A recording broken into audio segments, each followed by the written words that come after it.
할렐루야. 우리 찬송가 384장 나의 갈 길 다가도록 우리 함께 찬송하면서 화목한 기도회 시작하겠습니다. 384장 찬송입니다.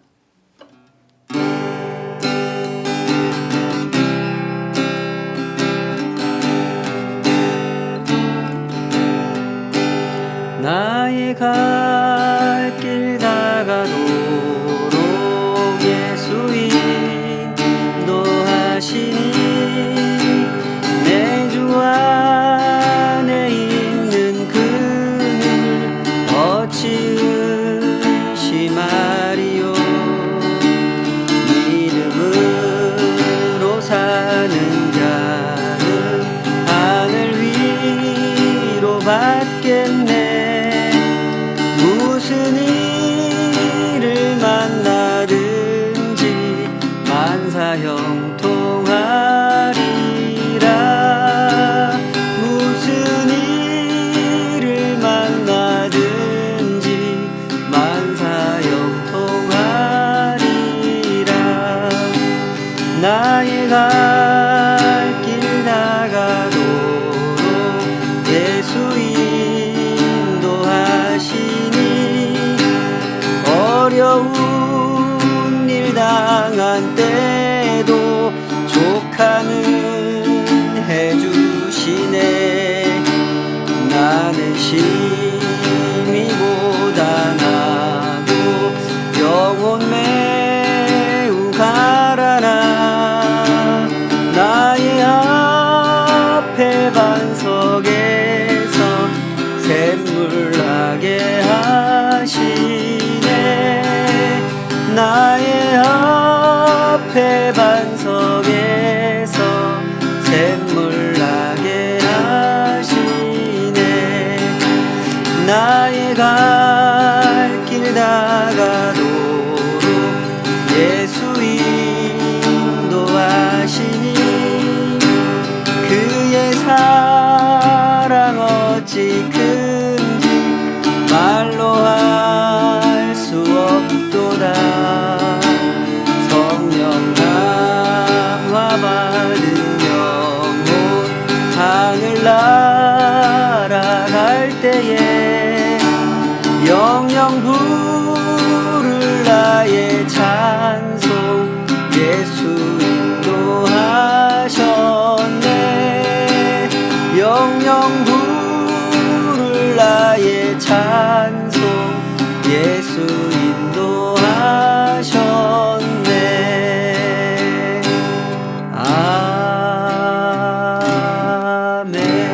아멘.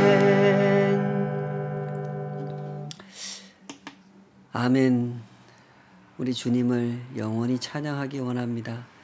주의 그 크신 이름 앞에 오늘도 엎드려서 주님께서 하시는 일, 그 일을 온전히 이루시기까지 충성, 온 책임을, 온 마음을 그렇게 하나님 앞에 또 당신께서 사랑하는 사람들 앞에 내놓으신 우리 주님을 따르기 원합니다. 주여, 그 말씀하시는 바를 오늘도 우리가 알아듣게 하여 주시옵소서. 그 가르침 앞에 겸손히 서게 하여 주시고 주께서 행하신 바, 주께서 부르신 바 그 자리에 저희들도 있게 하여 주시옵소서.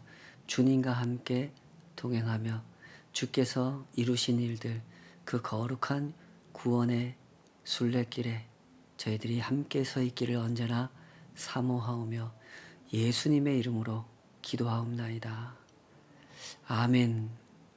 요한복음 4장 27절에서 42절까지 오늘 주어진 말씀으로 나의 양식은 이런 제목으로 함께 하나님 말씀 헤아려 보도록 하겠습니다.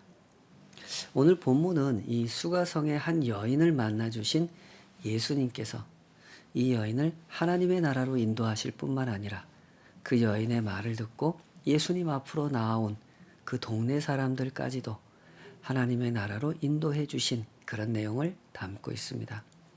흥미로운 것은 이 이야기를 소개하는 구조입니다. 앞뒤에 그 여인과 그 마을 사람들이 예수님 앞으로 나오게 된 이야기를 배치해 놓고 그 사이에다가 예수님과 제자들이 나눈 대화를 배치해 놓고 있죠. 이야기를 이런 식으로 배치하면 사실 이야기의 흐름이 끊기는 단점이 발생하게 됩니다. 전체 이야기를 전개한 요한이 이런 단점을 모를 리가 없죠.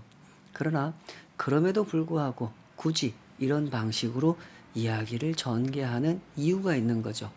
그 이유는 가운데 배치해 놓은 장면, 이 장면을 더욱 강조하기 위해서 그런 방식으로 이야기를 전개해 가는 거죠.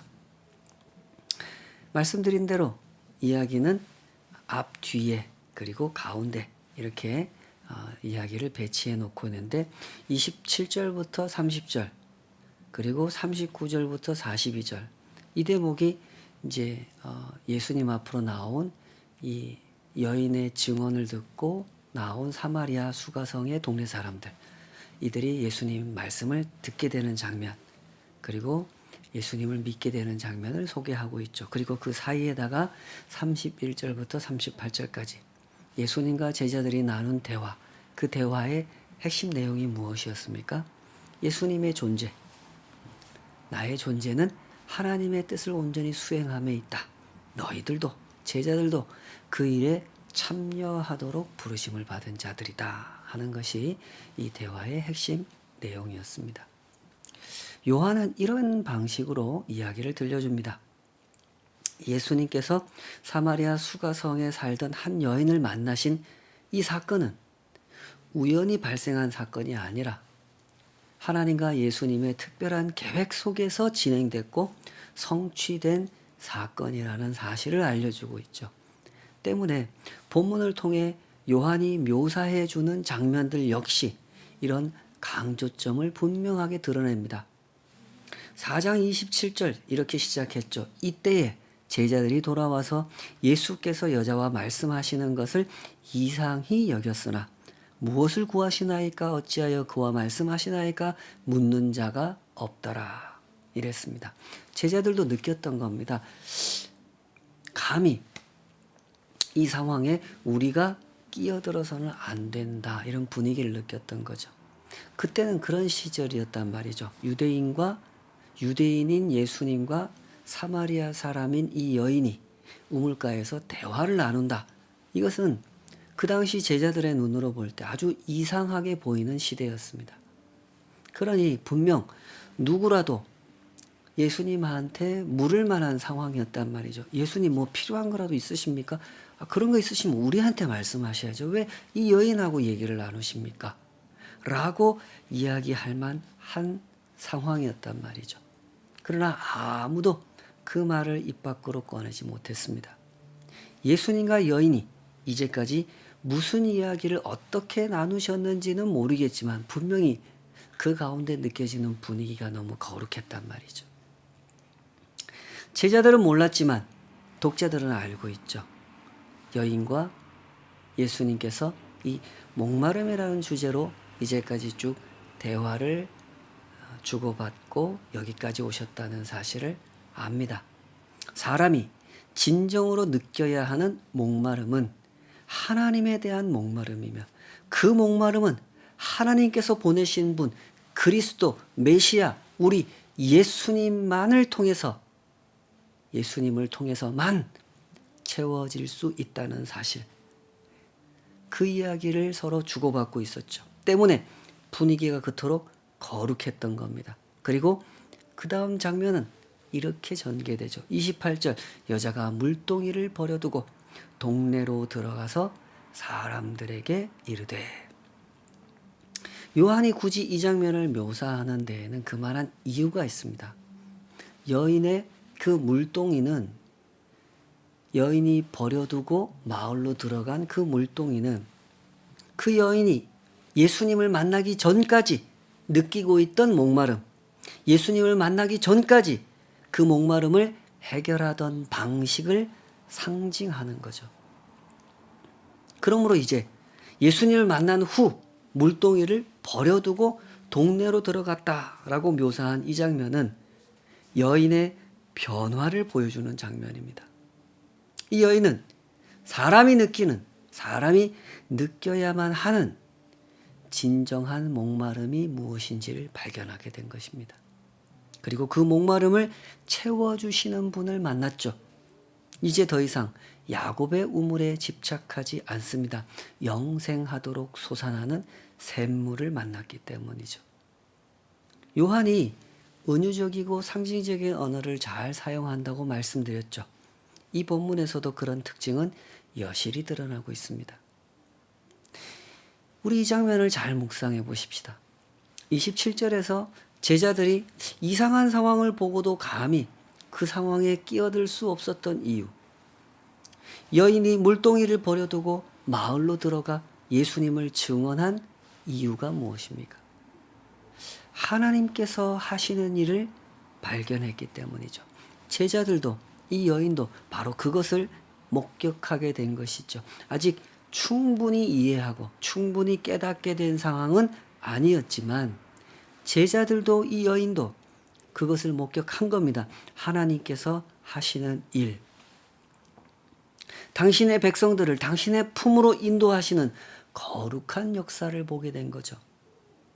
예수님께서는 이런 상황을 그냥 지나쳐 버리지 않으십니다. 이 상황을 통해 제자들을 가르치려고 하셨죠. 31절에서 34절 그 사이에 제자들이 청하여 이르되 랍비여 잡수소서 이르시되 내게는 너희가 알지 못하는 먹을 양식이 있느니라.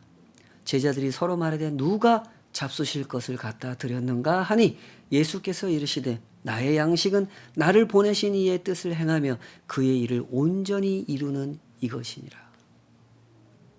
또다시 제자들은 어리둥절한 상황을 마주하게 됩니다. 예수님께서 하시는 말씀, 은유적으로 표현하신 그 말씀을 이해하지 못했기 때문이죠.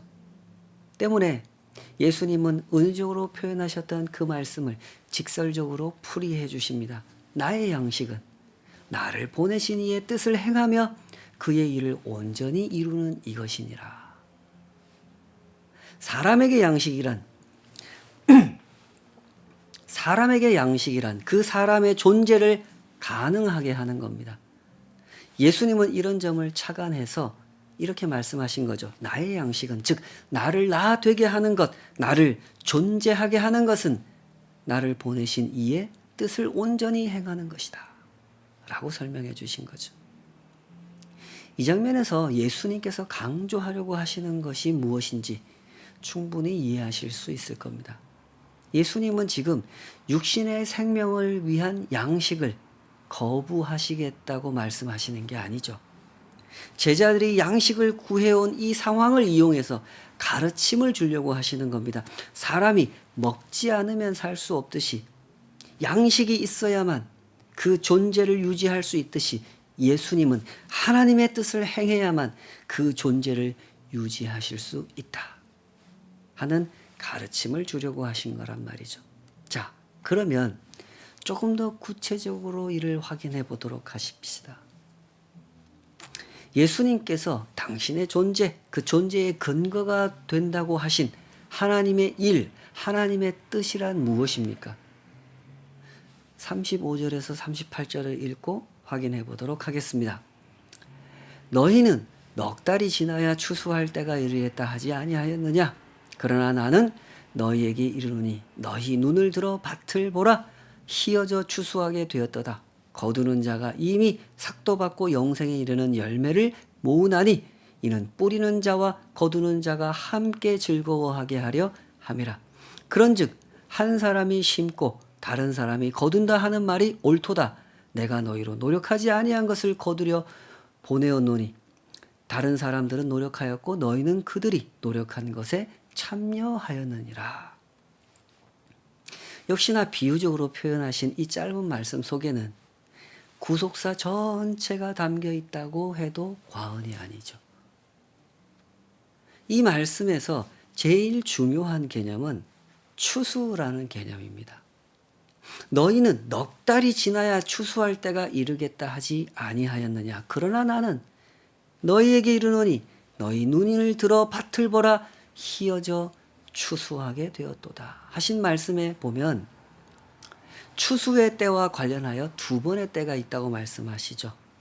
너희가 말한 추수의 때와 내가 말한 추수의 때, 두 번의 때가 있습니다.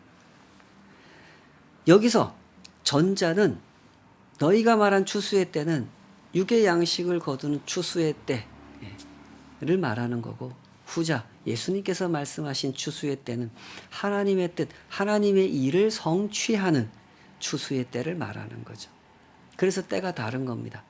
중요한 것은 이 후자의 때죠. 예수님께서 지금 강조하려고 하시는 것은 하나님께서 계획하신 추수의 때가 이미 도래했다는 거죠.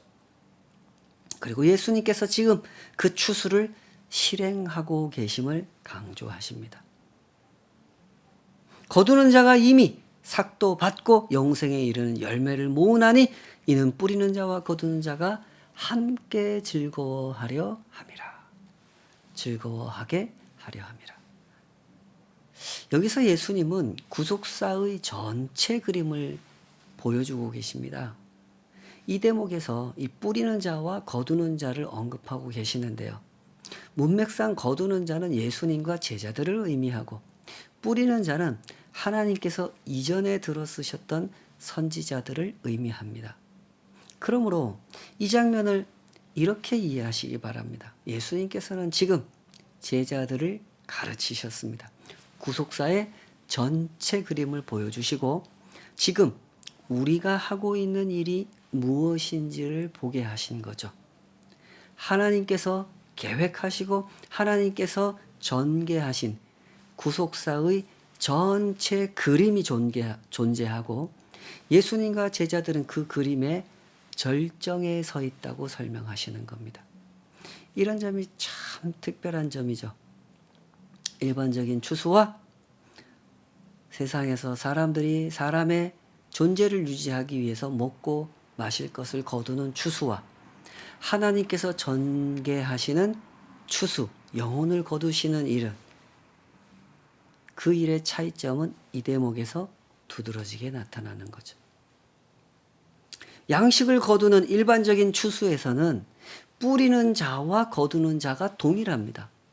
그래야 당연하지 않겠습니까? 내가 뿌렸는데 다른 사람이 거둔다. 이것은 공정하지 못한 것이고 정의롭지 못한 것이죠.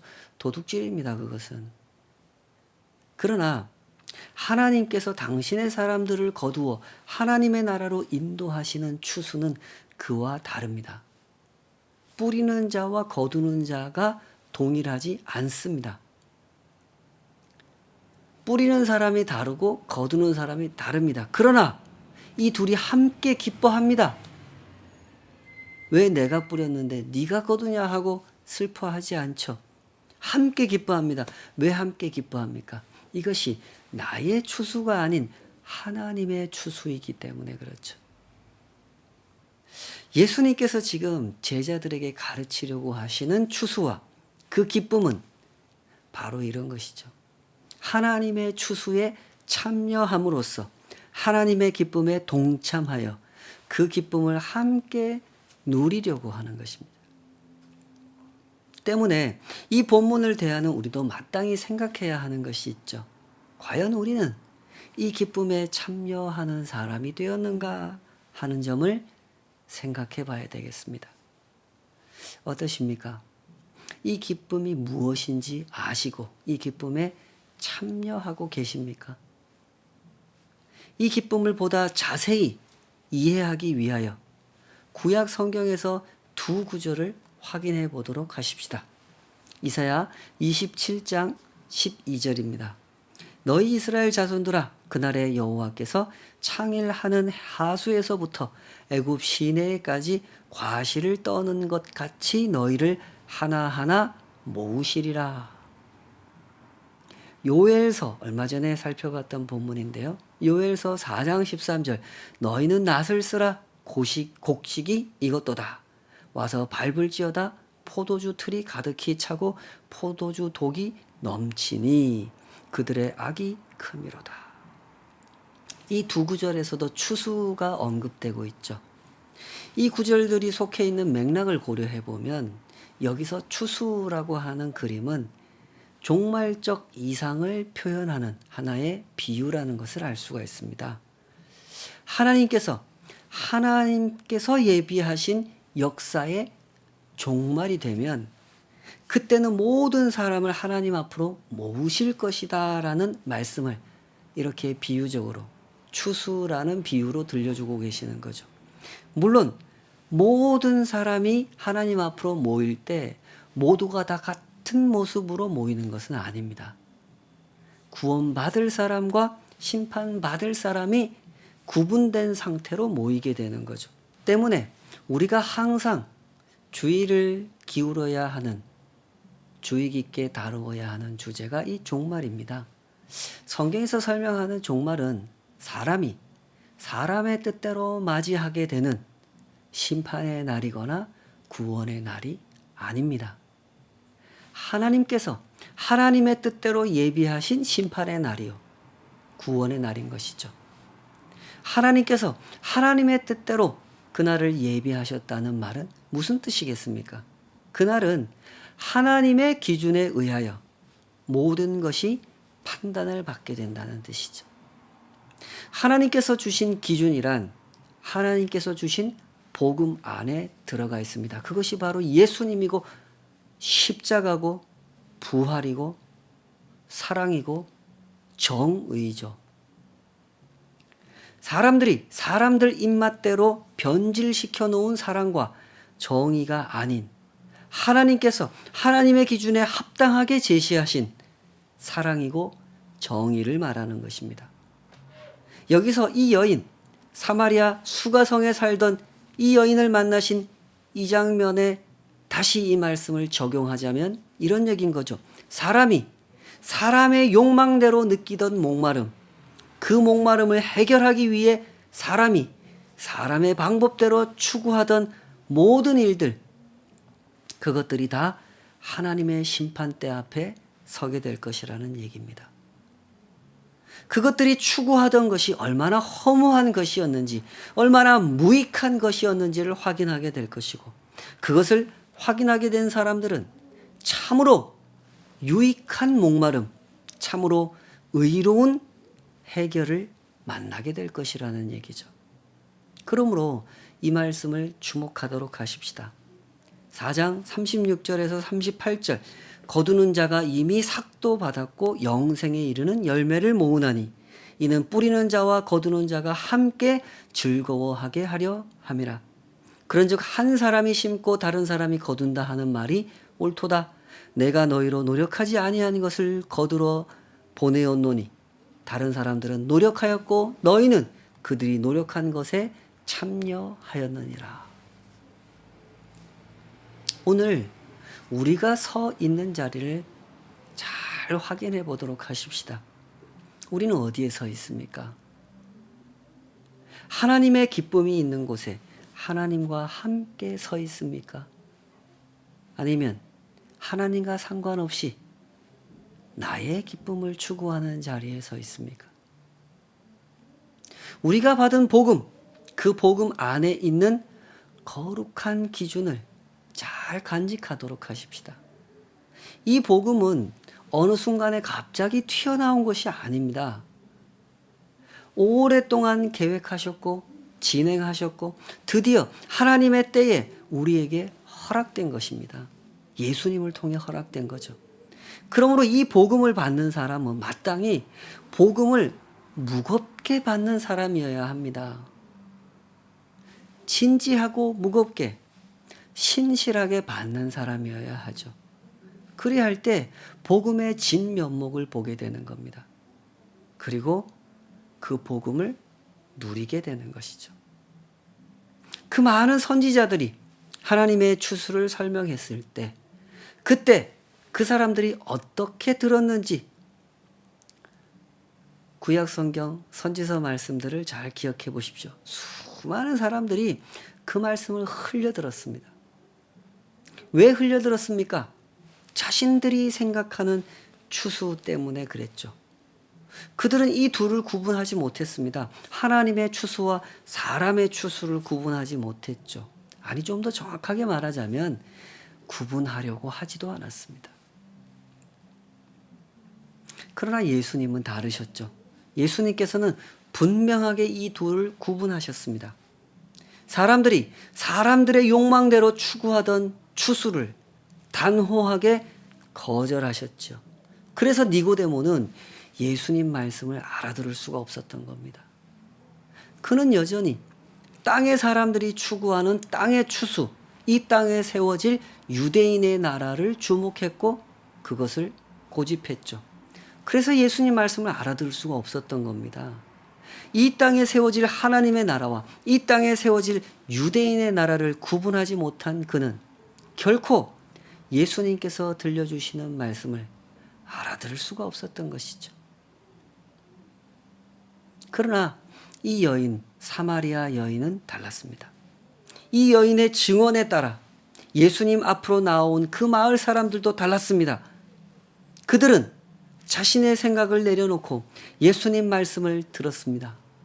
40절에서 42절 사마리아인들이 예수께 와서 자기들과 함께 유하시기를 청하니 거기서 이틀을 유하심에 예수의 말씀으로 말미암아 믿는 자가 더욱 많아 그 여자에게 말하되 이제 우리가 믿는 것은 내 말로 인함이 아니니 이는 우리가 친히 듣고 그가 참으로 세상의 구주신 줄 알미라 하였더라.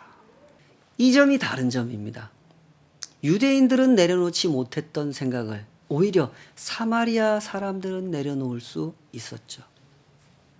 스스로 구원받기 합당한 사람이라고 생각했던 유대인들은 그 구원으로부터 멀어졌고 은혜를 사모하며 우리에게 더 말씀해달라고 요청했던 사마리아인들은 구원의 문으로 들어갈 수 있게 된 것입니다. 그러므로 진지하게 검토해 보도록 하십시다. 오늘 우리는 어느 자리에 서 있습니까? 부디 이 사마리아 사람들이 선 그곳에 서시기 바랍니다. 사마리아 사람들이 섰던 자리, 우리에게 말씀해 주소서 하고 청했던 자리, 그 자리에서 하나님 말씀을 들으시기 바랍니다. 하나님께서 계획하셨고 하나님께서 성취하신 구속의 역사, 그 십자가의 복음을 들으십시오. 그리고 그 기쁨에 동참하시기를 축복합니다. 우리는 하나님의 기쁨에 동참하도록 부름받은 사람들입니다. 하나님의 사람들은 그렇게 연결되어 있다는 사실을 잘 기억하시기 바랍니다. 하나님의 사람들은 이토록 위대하신 하나님의 구속사 안에서 하나님과 연결되어 있고 그 선지자들과 연결되어 있고 그 예수님과 연결되어 있고 그 사도들과 연결되어 있습니다. 결코 혼자가 아님을, 홀로 던져진 상태가 아님을 잘 기억하시고 그 거룩한 관계를 누리시기 바랍니다. 내가 받은 구원, 그 구원이 얼마나 광대하신 하나님의 구속사 안에 존재하는 것인지, 내가 얼마나 영광스럽게 그곳으로 부름받았는지 그것을 기억하고 살아가시기 바랍니다.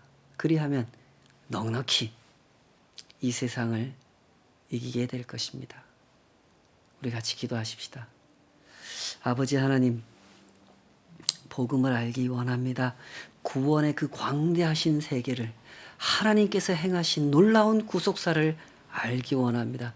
사람이 사람의 눈으로 자꾸만 집착하려 하는 것, 그것이 무엇인지 분별케 하여 주시옵소서. 우리는 자꾸만 민족에 집착하고 혈통에 집착하고 나라에 집착하고 내가 살아가고 있는 이 현실에 자꾸 집착합니다. 그러느라고 하나님께서 행하시는 이 광대하신 구속사를 놓쳐버릴 때가 많습니다. 오 아버지, 우리를 불쌍히 여겨 주시옵소서. 우리의 눈을 정결케 하셔서 예수님께서 보게 하신 것을 볼 수 있도록, 예수님께서 말씀하신 것을 들을 수 있도록 우리를 인도하여 주시옵소서. 그 안에서 구속사의 영광을 보게 하시고 그 영광을 누릴 수 있도록, 그 영광을 증거할 수 있도록, 그 누구에게도 배타적으로 다가가지 않는 사마리아 사람들까지도 끌어안으시고 하나님의 나라로 친절하게 인도하신 복음의 영광을 주여 우리가 맛보게 하여 주시옵소서. 예수님의 이름으로 기도하옵나이다. 아멘.